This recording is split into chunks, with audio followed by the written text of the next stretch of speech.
हवा बहुत ठंडी थी। पेड़ों के बीच से अजीब सी सीटी जैसी आवाज आ रही थी, जैसे कोई धीरे धीरे फुसफुसा रहा हो। पहाड़ों के नीचे बसा था छोटा सा गांव कालवन। इस गांव में रात होते ही कोई बाहर नहीं निकलता था। लोग कहते थे यहां रात में छाया नहीं दिखती क्योंकि अंधेरा खुद सबको निगल लेता है। 3 दोस्त आरव, सिया और कबीर दिल्ली से आए थे। तीनों एडवेंचर वीडियो बनाते थे। उन्हें इस गांव की कहानी बहुत रोमांचक लगी। सबने कहा था कि यहाँ एक पुराना मंदिर है जहां जाने के बाद कोई लौटकर नहीं आता। पर ये तीनों ऐसे ही तो जगहों की तलाश में रहते थे। गांव में पहुंचकर उन्होंने देखा सब कुछ बहुत शांत था। बच्चे नहीं खेल रहे थे, औरतें जल्दी जल्दी दरवाजे बंद कर रही थीं। एक बूढ़ा आदमी जिसकी आंखें सफेद हो चुकी थीं, पास आया और बोला, यहां रुकना मत बेटा, यह जगह ठीक नहीं है। सूरज डूबने के बाद अगर जंगल गए तो कभी सुबह नहीं देख पाओगे। कबीर हंस पड़ा, अरे बाबा, हम डरते नहीं, बस शूट करेंगे और लौट आएंगे।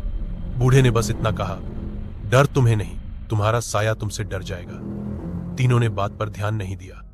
दिन में उन्होंने गांव की शूटिंग की, पर कैमरे में कुछ अजीब चीजें रिकॉर्ड हो रही थी। कभी अपने आप फोकस बदल जाता, कभी किसी पेड़ के पीछे कोई चलता हुआ दिखता जो अगले ही पल गायब हो जाता। शाम हुई तो सब घरों के दरवाजे बंद हो गए। जैसे ही सूरज पहाड़ों के पीछे गया, पूरा गांव एकदम खामोश हो गया। बस कुत्तों का भौंकना और हवा की आवाज बची थी। कबीर ने कहा, अब वक्त है असली शूट का। सिया डर गई, रात में जाना ठीक नहीं होगा। आरव बोला, सिर्फ देखकर लौट आते हैं। तीनों टॉर्च और कैमरा लेकर जंगल की ओर निकल पड़े। रास्ते में देवदार के पेड़ इतने ऊंचे थे कि चांद की रोशनी भी नीचे नहीं पहुंच रही थी। हवा में मिट्टी और सड़न की गंध थी। करीब आधे घंटे बाद उन्हें पत्थरों का बना एक बड़ा दरवाजा दिखा। उस पर पुराने अक्षर खुदे थे। सिया ने टॉर्च मारी तो अक्षरों पर हल्की चमक हुई और एक ठंडी हवा निकली, जैसे किसी ने अंदर से सांस ली हो। आरव ने कहा, यही होगा वो मंदिर। अंदर बहुत अंधेरा था। दीवारों पर कई मूर्तियां थीं इंसानों की तरह। कोई भागने की मुद्रा में था, कोई डर के मारे झुका हुआ, और सबके चेहरे ऐसे लग रहे थे जैसे किसी ने उनके डर को पत्थर में बदल दिया हो। सिया ने दीवार छुई, ये पत्थर गर्म है। कबीर ने मजाक किया, शायद कालदेव को बुखार है। तभी दीवार से आवाज आई बहुत धीमी, पर साफ, मुझे मुक्त करो। तीनों वहीं जम गए। आरव ने टॉर्च ऊपर की, पर कुछ नहीं दिखा। कबीर ने कहा, यहां कोई है शायद, और आगे बढ़ गया। अचानक उसकी टॉर्च बंद हो गई। कुछ सेकंड के लिए पूरा अंधेरा छा गया। फिर सिया ने देखा कबीर वहां नहीं था। कबीर, आरव ने चिल्लाया। कोई जवाब नहीं, बस कहीं से कदमों की आवाज आई, धीरे धीरे करीब आती हुई और फिर बंद। आरव ने कैमरे की स्क्रीन देखी। आखिरी रिकॉर्डिंग में कबीर का चेहरा था, डरा हुआ। उसके पीछे किसी की काली परछाई और फिर स्क्रीन काली। सिया रोने लगी, हमें यहां से निकलना होगा। दोनों बाहर की तरफ भागे, पर मंदिर का दरवाजा अब बंद था।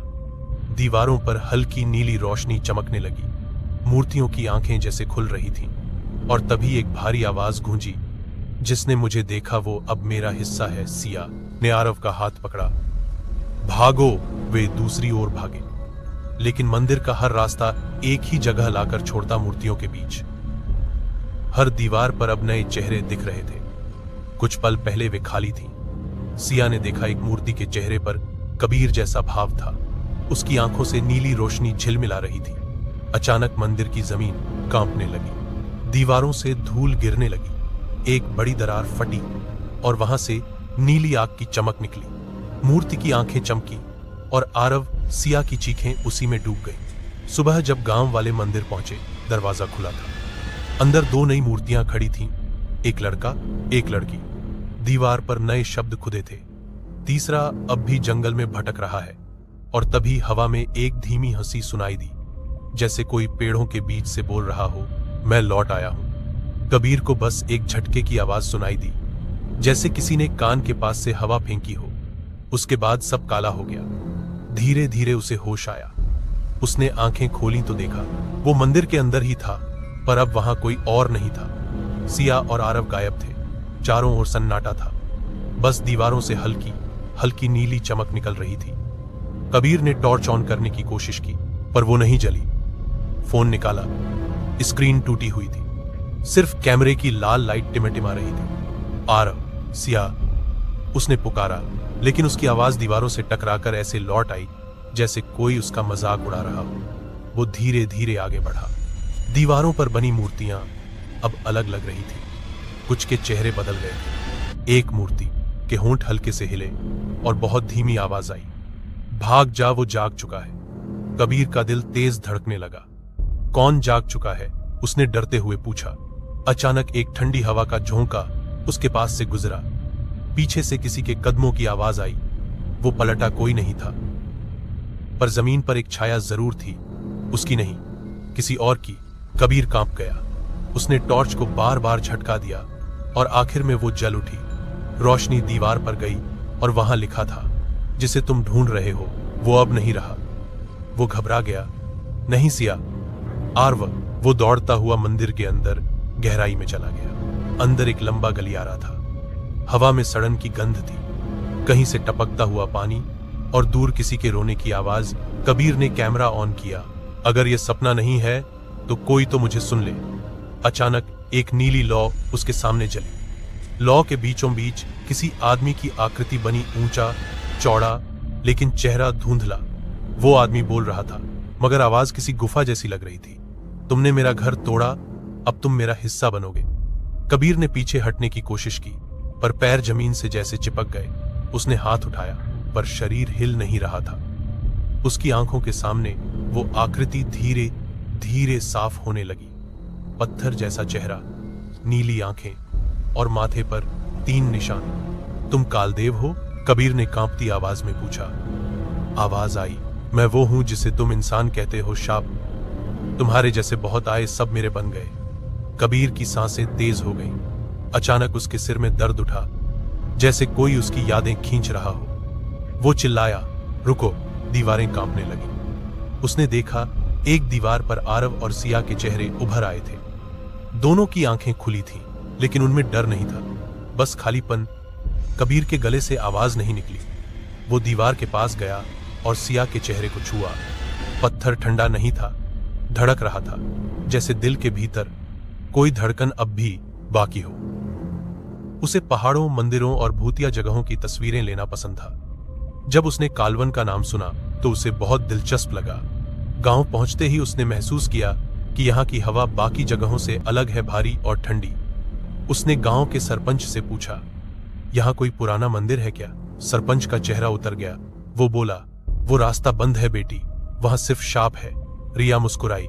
शाप नहीं होता, बस कहानियां होती हैं। उसने कैमरा उठाया और अकेले ही जंगल की ओर चल पड़ी। सूरज डूब चुका था। पेड़ों के बीच धुंध उतर रही थी।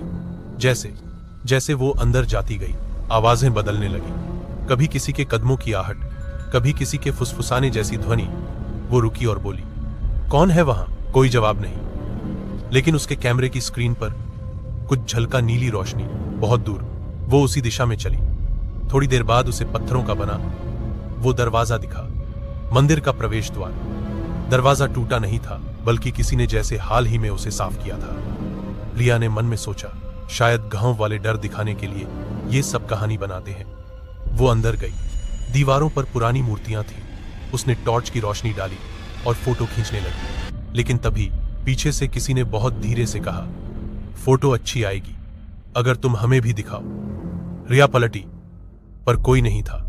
टॉर्च हिली और दीवारों पर साया लहराया, 3 परछाइयां, एक के बाद एक। उसने कैमरा उठाया।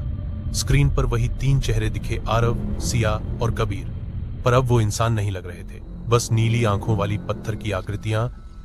रिया के हाथ कांपने लगे। उसने मंदिर का दरवाजा खोलने की कोशिश की, पर वो बंद हो चुका था। कमरे में ठंड बढ़ने लगी। नीली आग की लपटें दीवारों से उठने लगी। एक भारी आवाज गूंजी, नई आत्मा आई है, हमारी कहानी अधूरी नहीं रहनी चाहिए। रिया ने चिल्लाने की कोशिश की, पर उसकी आवाज बाहर नहीं निकली। दीवारें सिसकने लगी। हर मूर्ति के चेहरे पर हल्की मुस्कान उभरी। नीली रोशनी ने पूरा मंदिर भर लिया। रिया ने आंखें बंद कर ली। बस एक पल और सब शांत हो गया। अगली सुबह गांव वाले मंदिर पहुंचे। दरवाजा फिर खुला था। अंदर अब 4 मूर्तियां थीं, 3 पहले जैसी और चौथी एक लड़की की, जिसकी गर्दन पर कैमरा लटका था। दीवार पर नए शब्द खुदे हुए थे, कहानी पूरी हो गई, पर शाप अब जीवित है। गांव वाले डरकर लौट आए। किसी ने उस दिन के बाद मंदिर की तरफ नहीं देखा, पर कहते हैं कुछ रातों में जब हवा बहुत तेज चलती है तो पेड़ों के बीच से एक हल्की क्लिक की आवाज आती है। क्लिक क्लिक, जैसे कोई कैमरा चला रहा हो। और अगर तुम उस आवाज की दिशा में देखो तो शायद तुम्हें एक नीली रोशनी दिखाई दे और उसके बीच 4 साए धीरे धीरे तुम्हारी ओर बढ़ते हुए। कालवन का शाप समाप्त। तीनों की आत्माएं अब मंदिर की रक्षक बन गई हैं। जो भी वहां जाता है वो कहानी का अगला हिस्सा बन जाता है और हवा हमेशा याद दिलाती रहती है। यह शाप खत्म नहीं होता, बस नया चेहरा ले लेता है। अगर हमारी ये कहानी आपको पसंद आई हो तो दिल से लाइक करें, शेयर करें और ऐसी ही रोमांचक कहानियां सुनने के लिए हमारे चैनल को सब्सक्राइब करना बिल्कुल न भूलें। धन्यवाद।